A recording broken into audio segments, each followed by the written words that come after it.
Hello and welcome to the latest Insider interview. Our guest today is Finch of HgCapital, which manages the HgCapital Investment Trust. Luke, thank you very much for coming into the studio. Thanks for having me again, Sam. So we last had you in about 2.5 years ago, but for listeners and viewers that aren't familiar with the trust, can you explain how it's managed? Yep. So HGT invests alongside HgCapital. We are a private equity manager based here in London. We're actually one of the biggest European private equity managers these days. We invest exclusively in kind of B2B software, B2B data, and B2B tech-enabled services companies. And so what that means is HG Trust, HGT, gets access and is invested in about a portfolio of 50 companies, all private, all in kind of B2B software, data and services. And what is the link between HGT and the parent company, HgCapital? Yeah, so good question. So HGT is a standalone investment trust listed in London on the main board. It is an investor in funds that we as HgCapital raise and manage. So we are a private equity firm. We raise funds every kind of 3 to 4 years, and HGT comes into those funds as what we call a limited partner.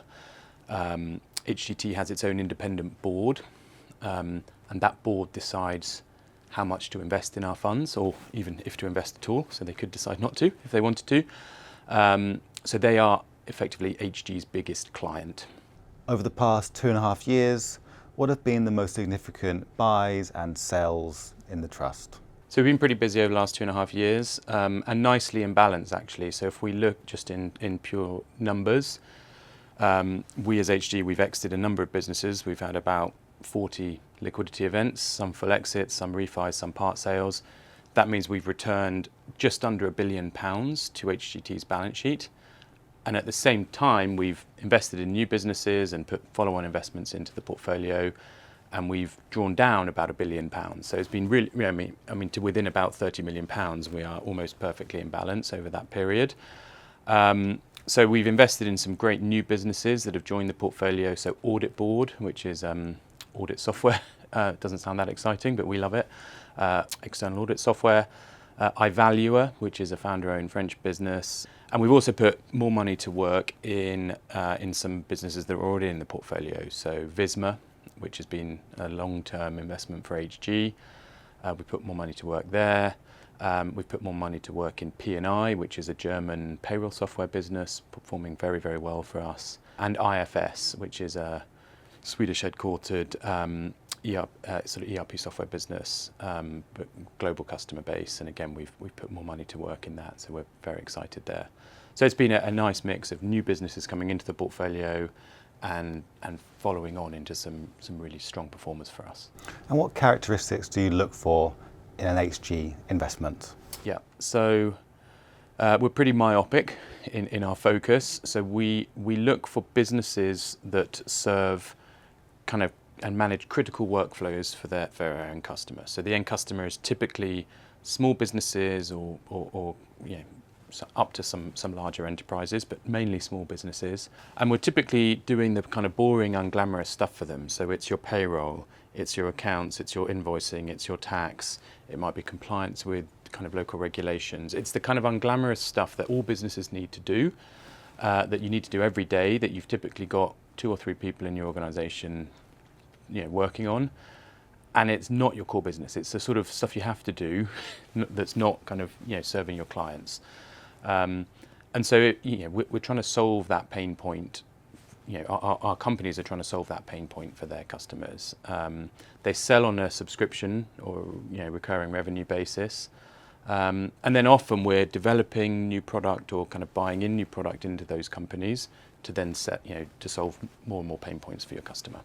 And when we last spoke at the end of 2022, the trust was on a 20% discount, which was quite rare at the time.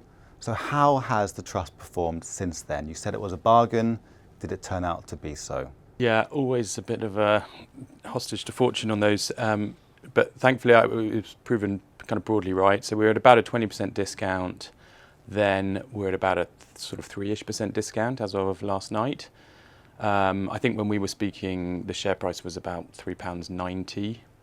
Now it's about £5.10, £5.15. So decent increase in share price. So I think over the last 2.5 years, from the end of 22, shares are up just over 50%. NAV's up just over 20%. So discounts closed while NAV is also growing. So that's what's delivered that share price performance. And the trust dates back to the early 90s. So can we get some colour on the long-term record of the investment trust? The AIC have done some great analysis over the last few years about looking at your sort of ISER. And, what would it look like if you'd invested all your ISER since 1999, so going back 25 years now, in different investment companies, different investment trusts. And I think the maths is if you invest all your ISA for the last 25 years, that's a total investment of about £325,000 when you add it all up. I know the numbers changed over different years. If you'd stuck all of that in HGT, it would be worth about 2.8 million. I don't know anyone who's done that, but that would, but it would be good. And so that's about 8 times your money at that kind of internal rate of return, compounding at kind of 15+%. Software has had a great past 25 years, but what could the next 25 years look like? Oh, good question. I mean, past performance is no predictor of future success, obviously, and I'm not an investment advisor, but I don't see why that would necessarily change. The need for software kind of continues to increase. More and more workflows and business processes get softwareized. If you think about the two kind of core trends that we're backing across our portfolio, it's really that there will never be more people of working age in sort of Western economies than there were last year or the year before that or the year before that. Working age population peaked about 3 years ago. That will be a dramatic trend for the rest of our working lives and beyond. And particularly sort of knowledge economy workers. Neither of us are wearing white shirts, but white collar workers, they're sort of more in demand than ever. And you can't just keep hiring more and more expensive people to cope with these workflows. So what most of our businesses do is they sort of enable your knowledge economy workers to be more effective, more efficient. I guess the other big trend that we back is really that despite what all governments everywhere in the world say, sort of every year regulation does increase. It doesn't go down. This bonfire of red tape never happens. They just keep heaping it on.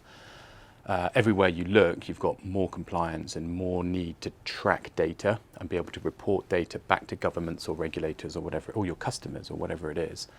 And software can remember things, can keep track of data much better than humans can with a pen and pencil or with Excel or in the database even. So that sort of softwareization of your data and your data management continues to continue. So those are the two trends we're backing, and we just see more and more opportunity to back them.